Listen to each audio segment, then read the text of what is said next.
question was set around, well, more to explore, about a modern-day industrial revolution, helping investors meet their portfolio goals while contributing to a greener world.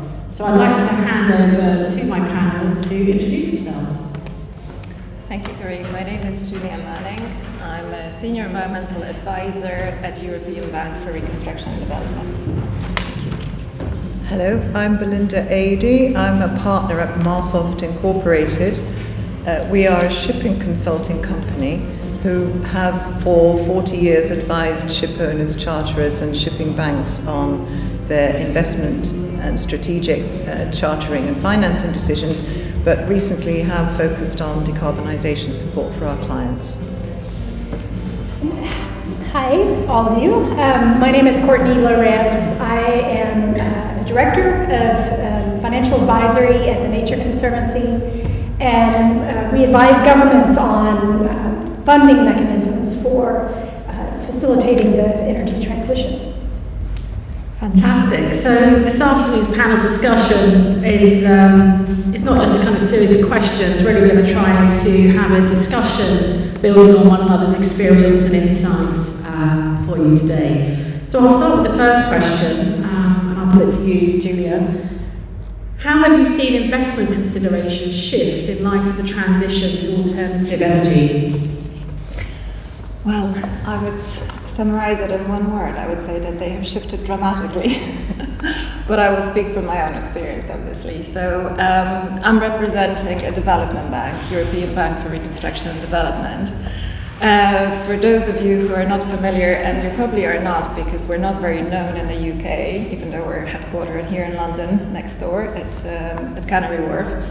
It's a development bank that was set up in the early 90s to support and fund the transition of the post-Soviet countries from the controlled economy into the market economy.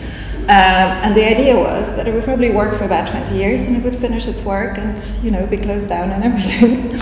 But then we were really hit with the financial crisis of 2008, and then really what came to our attention and the global attention is really the scale of the climate crisis, which is something that requires changes at unprecedented level on the society and the industry level, and the market and the finance level. And this is why, in response to the 2015 Paris Accord, EBRD has responded in creating its green economy transition framework and basically saying that's it, from now on we're really refocusing our transition still into supporting transition, but transition to the green economies. So we've made three major commitments. One is that all our investments will be Paris aligned. What does it mean? It means that every time we will invest and look at a specific project or equity investment, we will look, okay, is this investment supporting the sector on its pathway to net zero? Or is it hindering? So it doesn't have to kind of be green, but it cannot hinder that path.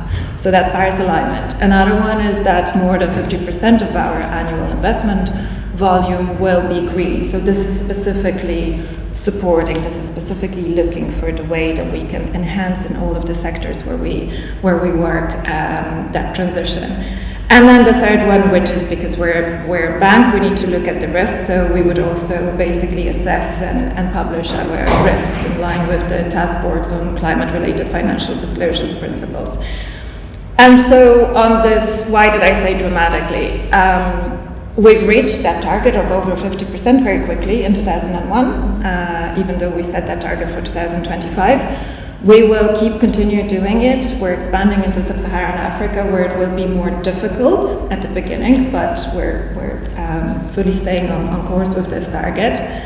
And just to let you know, it's not only that the project has to be 100% green, like renewable energy project would be. It could be about supporting elements of the project. So, for example, on average, we invest in about 450 projects in a year. At least 300 or more have a green element.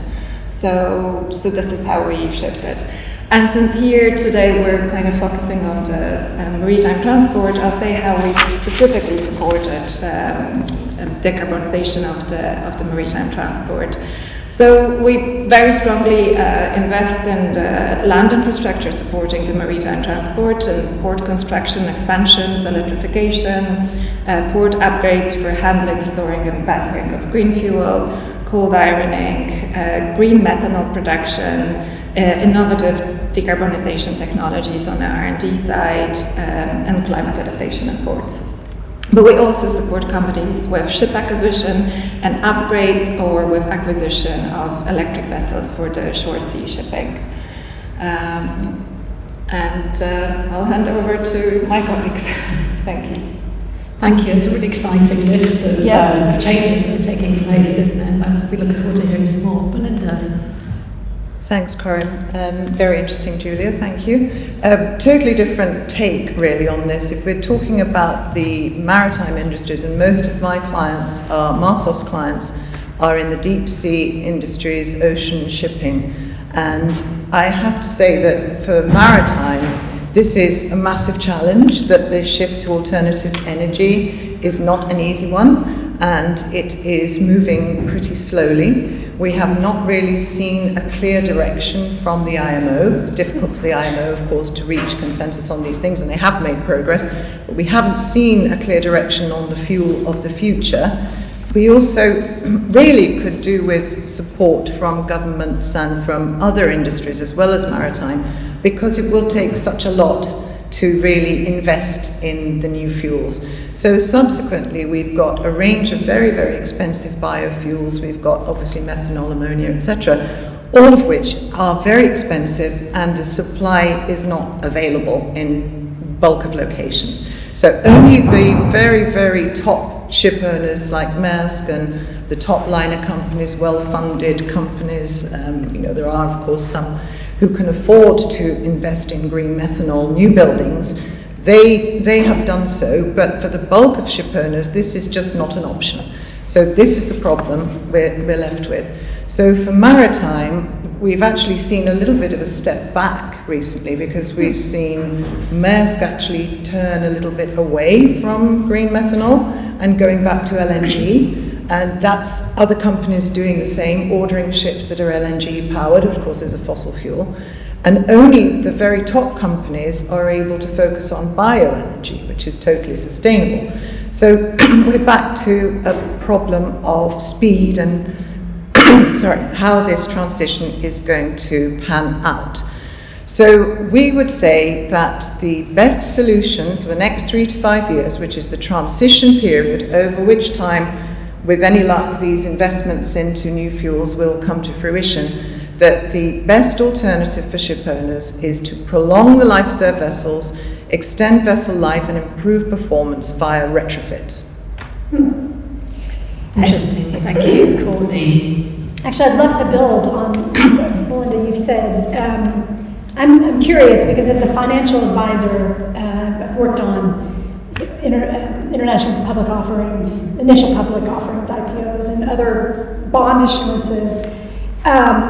What we really saw investors do in the last 10 years, I would say, is really to start to look at ESG, if you want to call it that, as a strategic issue. And so what we have seen is there's a move toward looking at, say, the annual reports and assessing the risks, to looking at maybe the IPO investor presentation and looking at the strategy day. Strategy days have now really embraced sustainability and energy transition specifically. So it's interesting. I'm curious how a company, whether it be Maersk or any of the public companies, how they're positioning themselves as competitive in the face of energy transition, if they're not embracing some of these new technologies. What's preventing them from doing that? Well, I think there are different categories of ship owner. You have the private ship owners, you have the big liner companies, you have smaller ship owners, you have the Greek ship owners who are very influential, but they keep themselves to themselves, a lot of them.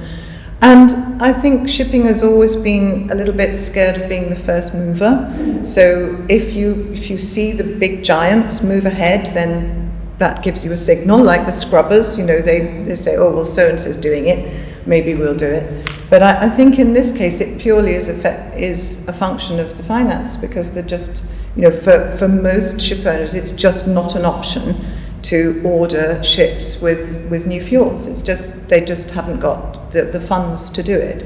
So I think they'll continue to see the direction that others are going, and it will take time. I just think there's no easy answer. And there was a panel earlier on on the green stage where we're talking about alternative fuels, and they all agreed that there isn't going to be one fuel. So it's more complicated than just going for one fuel. There's going to be a range of options, and it could take 10 years. We hope it doesn't, but it could too. Well, that nicely brings us to the next question around what you see the key challenges regarding funding and investment in that transition to cleaner fuel and energy, especially with regards to decarbonising shipping. But I know that Courtney and Julie also bring other experiences and sectors in as well, but the kind of risks and challenges. Yes, if I may, I'd also like to build on what Belinda said and maybe answer a little bit of your question, Courtney. I think why, or what do they say at their strategy days, right? When they look at the current market and they see, okay, 99.3% of vessels still run on conventional fuel, right? So they said we've been the first movers, but maybe it wasn't rewarded, or maybe the rest of the movers are not moving fast enough for us really to speed up or stay in that trajectory, right? So I think this is the key risk, the first risk. 99.3, right? We have 0.6% running on LNG, on LPG, or methanol, 0.01%, and hydrogen 0.01%. So it's, I think the first and the biggest risk is, like you said, that it's a very slow moving industry. And we partly have to blame policymakers for it, because we had stalling decisions for a very long time, right? We have a bit of a breakthrough with review of the IMO GHG strategy as of last year, but there's a number of instruments that still have to be decided, so it's not as effective yet, really, right? It's still about shifting the goalpost, but really not working out the instruments yet. So I think this is the biggest number one risk, is this is just way far behind of many sectors. Mm-hmm. And I think there has been for too long that looking to a silver bullet of a fuel, which it is not going to be. So the risk will have to be taken by the ship owners, but this is where I do feel a little bit of empathy for them, because they're enduring risks from a number of sources, right? So, looking as a financial institution at financing decarbonization or a new vessel or retrofit of the vessels, but let's say new vessel running on alternative fuel. There's a number of risks. First of all, vessels are inherently very costly, so they put a big, right? The big puts a large sum on a bank's balance sheet, right? So you want to get it right. Secondly, there is a revenue risk, right? The market is quite volatile in shipping and is cyclical, and there's no stable cash flow. So you're like, okay, we'll lend you this money. How are you going to pay us off? We don't know where you're going to be with your business in 3 to 5 years or 10 years. In the near to medium term, the decarbonization will be at the transition stage where there is no clear pathway, right? We said there's no silver bullet. So I think this is a risk on which technology will take over, which technology to invest in. And I think this is a lot of those elements come on the ship owners that sort of bear the most of the risk in this transition to sustainability. If they choose a particular fuel, then what is the availability of that fuel? What is the infrastructure around the world to provide that fuel? What is the price of that fuel, which is still about 6 times comparing to a traditional marine fuel? So I think a lot of that sits on them. And then there are financiers saying, well, you're very risky to finance, right? So I think this is where a lot of it comes. So I think it has to be shared. And there's my tough word. The risk needs to be apportionment. There needs to be an apportionment of the risk across the entire value chain. So we need to bring in a bit the cargo owners, the financiers, and I'll talk about a little bit maybe about a proposal on it, and supply chains into it as well. So I think this is where it's a risk, but I'm suggesting a solution that it shouldn't be all on shippers. And ship owners. And ship owners. It feels like it's across the kind of ecosystem of that sector, doesn't it? It can't all be borne by one for that transition to happen. We'll come on to incentives and regulation shortly. Courtney, is there anything you'd like to add around the challenges and risks? I mean, I would just add that this is not a challenge that's shared, that's borne by shipping only. I was thinking of the dreaded hard to abate sector, but the aviation sector is exactly in the same place. And so there really should be more cross-fertilization and sharing of experience. And ultimately, I think it's up to the governments and even the intergovernmental bodies to convene the ecosystem, as it were. There was a piece on the news last week that Volvo in the automotive sector were looking at putting their R&D back into combustive engines because the technology is so unclear around electric vehicles. Do you think even in a sector like that, which would feel more manageable, is taking retrospective kind of steps back in an unclear time? So. But in the spirit of eco-optimism and finding solutions. Can I just talk about the last question? Yeah. So it's around challenges and risks. The challenges, just because I think you've talked about the longer term challenges, but I'm really focusing on the next 3 years and the transition, and the owners are under tremendous pressure. They're getting pressure from the banks, they're getting pressure from their boards, stakeholders, regulators, to do something right now. And so many of them are not in position to order the ships. So they are driven to retrofitting, and some more willingly than others. But on the other hand, retrofitting is also very risky, because how do you prove very easily that you've made the reduction in emissions with the retrofit that you set out to do? How do you actually make the investment calculation?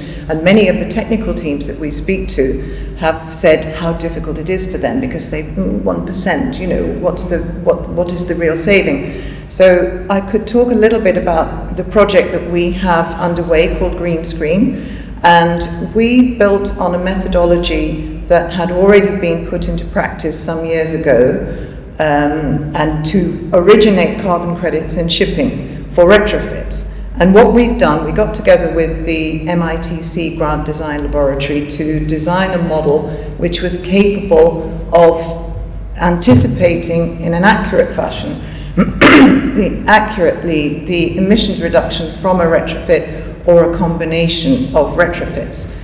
And this is something then that we took to the gold standard. Now we're talking about collaboration across different sectors. This is a non-profit, obviously a carbon registry, and one of the most prestigious, but they had some shipping experience. So we worked with them, they approved our approach and our model, and so any ship that is enrolled in Green Screen with eligible retrofits can tap into 5 years of carbon credit revenues to help support the investment calculation for the retrofit.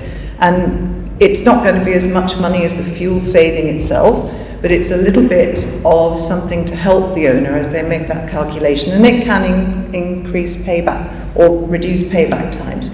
So we've worked on that. We've had 200 ships enrolled already, and we've got 1.5 million tons of carbon in our 5-year pipeline for the Green Screen program. So looking at the number of candidates out there, which is thousands of ships, as you say, pretty much all of them, and obviously there's the younger ships won't be necessary, but for the 10-year-old ships, the 10 to 15-year-old ships, these are the thousands of ships. And so we believe that with the voluntary carbon markets, they will be able to bring $500 million to $1 billion worth of funding, alternative funding, to the shipping industry at a time when it's really needed. This is so interesting. I'm already picking up a new tool to look at, and we might use it in our next transaction. That's amazing. Is it publicly available, or do the owners need to come to you, pay a fee to use it? How does it work? We have put into place a system which suits ship owners very well because they don't pay anything, but they do have to we do take a fee out of the carbon credit revenues once those start to flow through. So there's a little bit of a delay, and it's a no cure, no pay. So if it doesn't work out, they don't pay anything. It's always a net gain. And so yeah, we're working with a company called Climeco, and they're project developers in the voluntary carbon markets. I know Climeco, yes. And they are very enthusiastic about ocean-related credits because they believe that they will trade at a premium, because all sorts of companies, you talked about the hard-to-abate industries, so aviation, data centers, Microsoft, and even cruise companies, looking for high-quality credits, which are really going to help them as they struggle to decarbonize via their own direct emissions. So they need to have quality offsets to diversify their decarbonisation strategy. So we have our first issuance coming up, and we've sold some of those credits at a robust price. So it's really going very well, but it's a private project. So yes, it's something that we have the methodology. We work with Climeco, and we've put together a turnkey solution, which is very cost effective. And in fact, there is no cost, so it's just a net gain. Sorry, one quick question. Yeah. Are those credits sold, what we would say, over the counter, like bilaterally, or are they on a registry, or on an exchange where you can? There is no exchange at the moment for shipping credits. There have been a few that were issued under the previous methodology, but not very many. So it will have to be a negotiation and over the counter. Can I ask a question on the page? Just in terms of what's been the speed or the timescale to kind of be quick to innovate with solutions like that are interim? Oh, it did take a while. I mean, the development of the model, I think it's been 5 years in the making. We launched it a couple of years ago with the approval of Gold Standard. So it takes time, but we believe it's the next 3 to 5 years where this will really be useful for ship owners. And it's not just that it's not a huge amount of money, it's something which helps with the payback time potentially, but it also is something to demonstrate, because what I was saying about needing to act now, they need to demonstrate that they're doing something. So you can really get sort of annual reporting to show to your stakeholders that the emissions reductions that you're making with the retrofits. Thank you, that's fascinating. So moving on to the next question, can you tell us more about the role of different types of capital in this transition and commercialising the new technology? Who would like to take that question? I'll start. It's something I'm really always keen to talk about because, as you mentioned, I think all three of you mentioned, it is an ecosystem. It's a system change, and it's not just the ship owners that are required. It's the technology providers. It's the fuel producers. It's the infrastructure, the ports, and the enabling infrastructure. And so all of those different ecosystem players, they require different types of capital. So if you think about the new technology, it's usually a startup. There's lots of technology risk.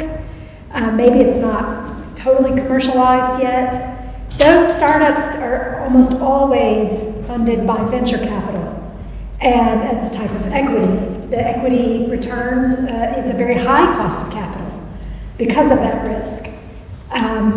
They're not going to access debt, for example, because they don't have, in many cases, they don't have cash flow or track record, which would be a condition of that. So that's for the technology players. You take the infrastructure that's needed. That's usually going to be, it could often be a public-private partnership. It might be project finance, which is a type of debt. Very different types of capital for infrastructure than you would see in the startup. And the same goes for the large ship operators. They may access public equity in the stock market. as opposed to venture capital. They're way beyond that.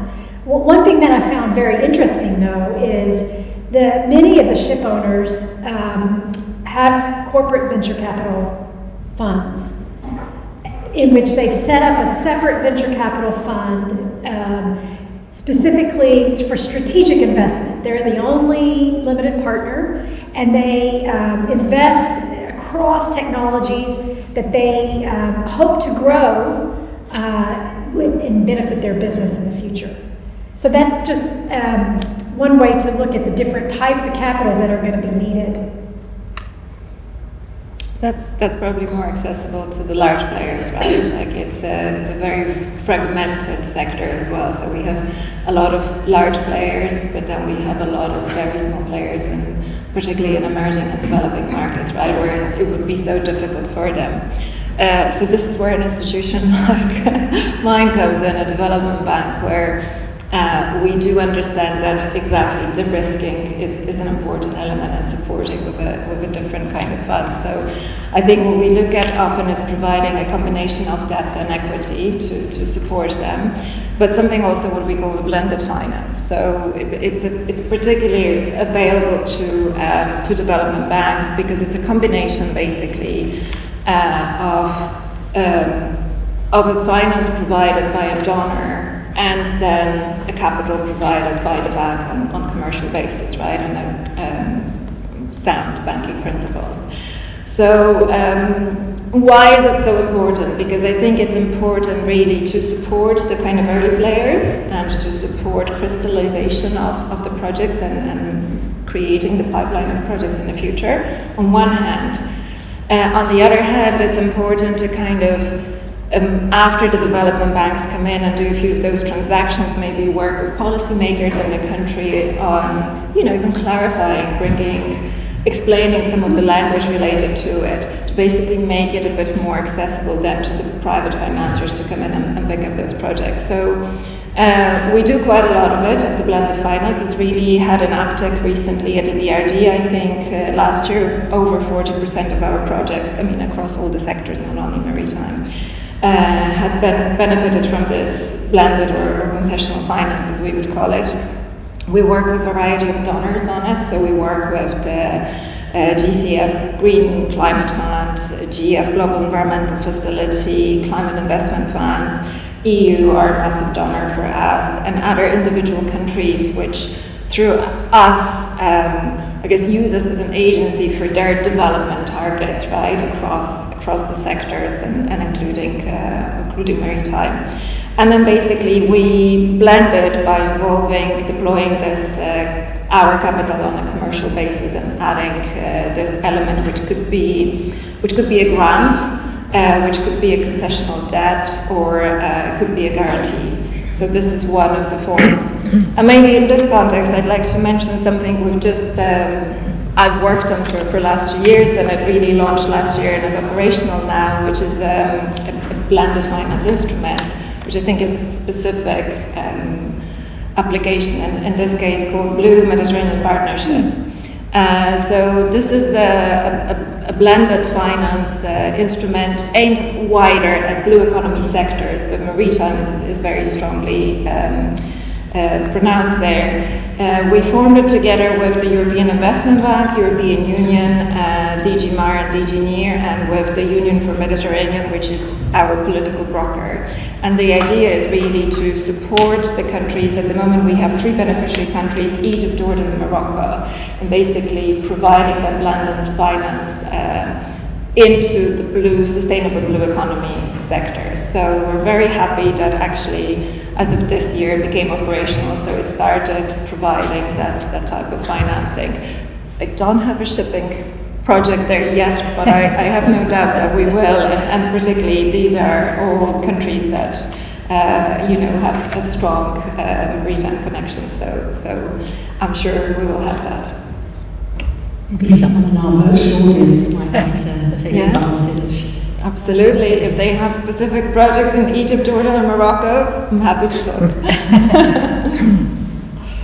Would any other members of the panel like to join into that question? I think I already mentioned most of what I would have said, but the voluntary carbon markets, of course, is going to be important, and the methodology that we have developed for carbon credits is very much focused on retrofits and for ships on the water. So you need to, with these methodologies, there's heavy scrutiny, and it takes a long time to develop the product. But if we need one for new buildings, because obviously you can put all sorts of energy-saving devices and new technology on new buildings to make them above average. But the important thing is that you need to prove additionality with these projects, and that means that you go above and beyond the industry average with them. And I would just say that there are probably the scope for other methodologies, for example, for alternative fuels, which isn't eligible under our methodology, but there should be one where you can get carbon credits for shifting to biofuels and carbon capture. People often ask us about carbon capture and can we give credits for that. And our methodology doesn't as yet, but we are obviously thinking about that and looking at ways that these new initiatives can benefit from the funds that will be available from the voluntary carbon markets, because of course more and more of these companies are going to need offsets. They're going to need, in order to get to their net zero targets, they're going to need to buy offsets. And the beauty about the ones that we have produced is that, or we will produce, is that the emissions reductions are already made. So it's very high quality, it's very transparent, and that's the kind of quality that people are looking for. And they continue to be made as long as the vessels are operating, right? Because this is over 5 years, element, right? exactly. And if you do something like wind assist or one of the very latest technologies, then you may even get 10 years of carbon credits because there's a review, and if that retrofit is still deemed to be additional, then it hasn't got the sufficient market penetration, then it means that you can continue to get carbon credits. Thank you. I'm mindful of time, and I've just one area I'd like to explore a little bit more. We've talked quite a lot about the financing side and some of the kind of technology, and I'm mindful today that we're society and the sea. We've been talking about incentivising industry, but also to grow awareness, which creates equity as well, and removing barriers to access, but also progress and action. I wondered if one of you might be able to comment on the kind of wider stakeholder discussion and also the kind of policy dialogue that's taking place around this transition. Courtney? The policy dialogue. Yes. I mean, I think there's, I think the policy dialogue at multiple levels. There's the national level within governments, and then there's the international level.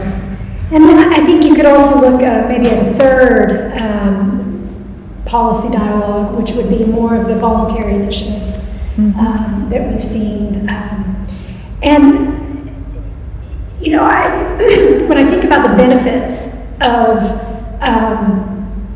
energy transition, particularly in shipping, they're massive. I mean, people think about the environmental benefits or the climate benefits.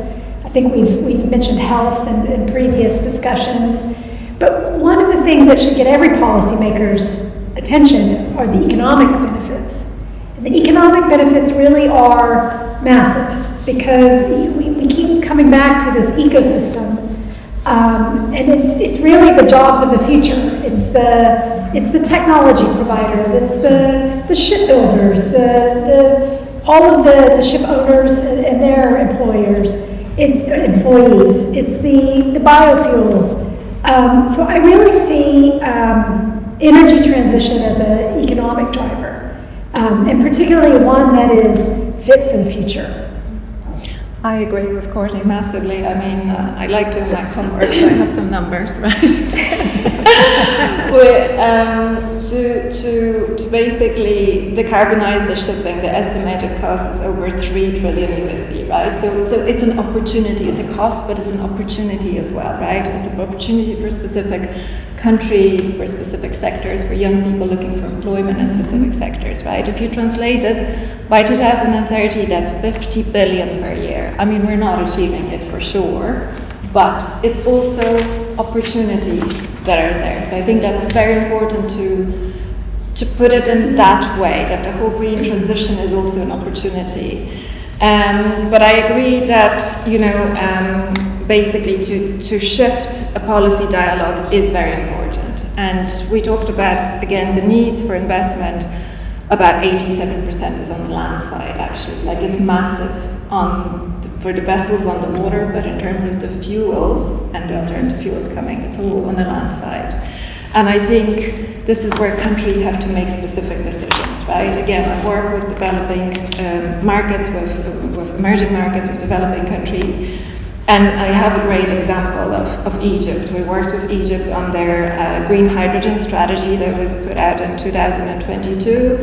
And, it took a lot of know-how that, again, we finance and a lot of partnership built between the development bank and the government, and a lot of trust. But as a result of that strategy being put there, we're now looking at specific green hydrogen project in Suez Canal economic zone together with the EU.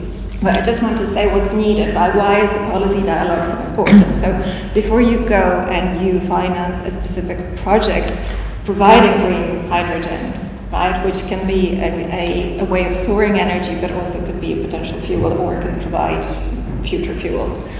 You need to have a think in terms of the regulatory framework in the country, right? Who will be the new players? Who will produce the alternative fuel? How will they access water infrastructure? You need water for hydrogen production. How will they access renewable energy? Egypt has now a lot of renewable energy because they invested a lot in it, and they, again, have been very kind of strategic in placing themselves there as a source of renewable energy. But, what will be the tariffs to access these media, water and renewable energy? But then, once I produce it, what are my standards, what are my certifications, what are the guarantees of origin that my clients in Germany would like to get to know that this is in fact a green hydrogen, right? So there's so much to do, so many ducks to put in a row on the policy level before we can actually come in and finance a very large scale project, because they are by nature massive in scale, take a lot of land and are very costly. But you have to think how many years it takes before. It's kind of blowing my mind, to be honest. We've only got a few minutes left, and we can kind of deep dive into several of these areas. We haven't been able to do that, but hopefully we've been able to give some insights today and add some excitement as well to progress that's happening. One of the outcomes we're hoping for from this two-day conference is the development of a Society of the Sea Charter 2024 that will help to anchor stakeholders and strive towards a fairer, more inclusive and sustainable approach to working in the blue economy. I'm going to ask you each a question to help others think about what their contributions to making the charter might be. So kind of a 1 minute answer. I'll start with Belinda. How can we meet shared commitments for sustainable and environmental action across societies within the sea? We've talked about the collaboration and really bridging the gap and all working together. And I think, coming back to the voluntary carbon markets, I think it will be very helpful to have a transparent, international verified market for carbon credits, because that will help to promote investment in emissions reductions. And so it's a different slant, but I think it will be something that crosses over and supports companies and supports innovation. And we really need innovation more than ever. And there's a lot going on, but I'm sure there will be more, and investment is definitely needed. So that's what I would say. Thank you. Courtney, how do we identify and encourage cooperation in formal and informal processes that address the sustainability of seas and conservation of the marine ecosystem? Yeah, I think that's a great question. I think collaboration is best seen as at different levels, and you can think about different communities of stakeholders. So if you take the shipping industry, maybe it's the shipping industry is one community, and then if you create another community, maybe it's policymakers at a national level. And then you can actually encourage cooperation between those communities. And then secondly, I would say definitely collaboration should be at the national level, but then linking to the international level. And there's lots of great examples of how that's done. I'll mention too, the World Ocean Council is one that I really like. Of course, that's in the context of the different communities that are linked together. And then the other is, it's the, it's escaping me. It'll come back to you. It will come back to me, but yeah, thank you. I think in part of the part, there is a sea change, isn't there, in terms of the optimism now from scaring people to actually saying, how do we collaborate from a community level as an individual through to that kind of global goals and targets. So hopefully it's going to be an exciting collaborative time, and the scale won't change. So the last charter question I'll ask is to you, Julia. Any suggestions for promoting empathy for the sea, increasing awareness of the role of the sea in society, culture, and personal lives and connections to the ecosystem? Thank you. It's quite philosophical. I quite like that one. I think when we talk about the level of awareness and maybe empathy towards the sea, I think sea gets quite a lot of empathy. We all love marine biodiversity, we all love movies about it, etc. So I think my key answer to this is for all of us, whoever's here and whoever will watch this in the future through various media platforms, is basically to ask questions, right? Is to look beneath and ask questions. Okay, when we're consumers and we're buying goods, right? Ask questions on the origin of those goods, and also where do they come from and how do we transport it, right? So just be curious about it. When we talk about other elements, where is our blue food coming from? Ask questions. Just let's talk about it and ask questions, and let's teach the younger generations to ask questions, or maybe the other way around. They are asking questions anyway. Let's not kill that curiosity in them. Yes, absolutely. That's what I would say. And that's a brilliant note to end on. It starts with us. Yes. Thank you. I would like to thank our brilliant panellists this afternoon for a really insightful and enjoyable conversation. Thank you very much.